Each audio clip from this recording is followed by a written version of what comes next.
The mining colony on Epsilon 7 had been considered a safe assignment.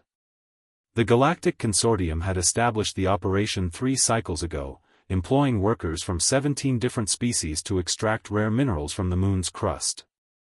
The facility was state-of-the-art, protected by redundant safety systems and monitored by the best technology the galaxy could offer. None of it mattered when the earthquake hit. Seismic activity wasn't supposed to occur on Epsilon 7. The moon was geologically dead, or so the surveys had indicated. But the ground split open anyway, swallowing half the mining complex in seconds. Emergency bulkheads slammed shut, trapping 63 workers in the collapsed eastern wing. Station Commander Vexenal, a methodical Threnny with 6 manipulator arms, coordinated the rescue efforts from the control center. Status report, he clicked through his translator. Eastern wing is completely compromised, his second officer replied. Main support beam collapsed. We're reading life signs, but the structure is unstable. Engineering estimates 12 hours before we can safely extract survivors. 12 hours? Dr. Ilara, the plenary medical officer, pulsed with distress. The creche workers have limited oxygen reserves. They'll suffocate in 6. Vexenal's antennae drooped. We cannot risk more lives with an unstable rescue. We must wait for. No. The single word came from the back of the control room. Everyone turned to see Elena Vasquez, the sole human on the station, pulling on an emergency pressure suit. At barely 1.7 meters tall, she was smaller than most species present, her frame seeming fragile compared to the chitinous Threnny or the crystalline plenary. With respect, Specialist Vasquez, Vexenal began, you are a geology technician, not a rescue worker. This requires. I'm going in. Elena's voice was calm but absolute. I'm small enough to fit through the gaps, strong enough to move debris, and stubborn enough not to care about your risk assessments. One person cannot possibly. Elena was already heading to the airlock. Humans didn't become a spacefaring species by waiting for the safe option, Commander. Get me a comm link and a structural scan. I'll do the rest. Against his better judgment, Vexenal provided both. The collapsed eastern wing was a nightmare of twisted metal and shattered rock. Elena squeezed through a gap that instrument said was too small for any sophont to traverse, her human flexibility allowing contortions that would have killed most species. Her suit's camera fed live footage back to the control room, where the entire staff watched in mounting disbelief. She found the trapped workers huddled in a pocket of space, the main support beam pressing down on reinforced panels that groaned under the weight.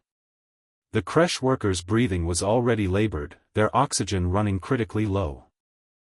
Okay, Elena assessed the situation with the methodical calm of someone who'd made peace with danger long ago.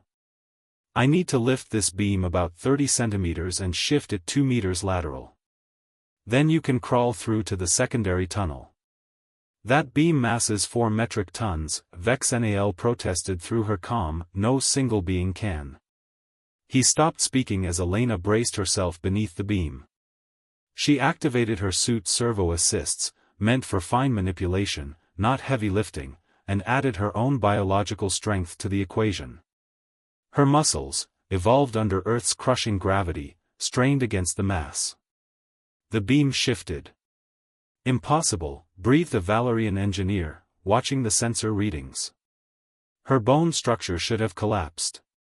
Her muscles should have torn. The mechanical advantage is all wrong. But Elena wasn't operating on mechanical advantage. She was operating on something the other species had largely engineered out of themselves over millennia of genetic optimization and cybernetic enhancement, raw, desperate, biological power fueled by adrenaline and absolute refusal to fail. The beam lifted. 30 centimeters. Then 35. Elena's arms shook, her suit's alert screaming warnings about structural integrity, but she held. Move, she growled through gritted teeth. The creche workers scrambled through the gap. One by one, all 7 of them reached safety. Only when the last had cleared did Elena release the beam, diving aside as it crashed down, sealing the passage she'd come through. Vasquez, your exit is blocked. Vexenniel's voice crackled with panic. Yeah, I noticed. Elena was already moving, searching the rubble. There's always another way out. Humans are good at finding them. She did find another route, a circuitous path through maintenance tunnels that required climbing, squeezing, and at one point, hanging by her fingertips over a 3-story drop. By the time she emerged into the main complex, exhausted and battered, the entire station had gathered to witness her return. Vexenniel approached, his antennae raised in the threnny gesture of profound respect. Specialist Vasquez, what you did was... I have no adequate words.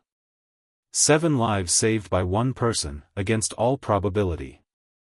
Elena pulled off her helmet, her face streaked with sweat and dust. Commander, humans have a saying, pressure makes diamonds.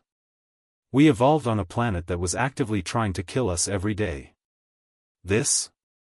She gestured at the collapsed wing. This was just Tuesday. The story of the human who held up 4 tons spread across the galactic consortium within days. Scientists still debate how it was possible. Engineers study the footage, looking for explanations in physics and biology. But the other workers on Epsilon 7 know the truth. Sometimes the most advanced technology in the galaxy is simply a human who refuses to let people die.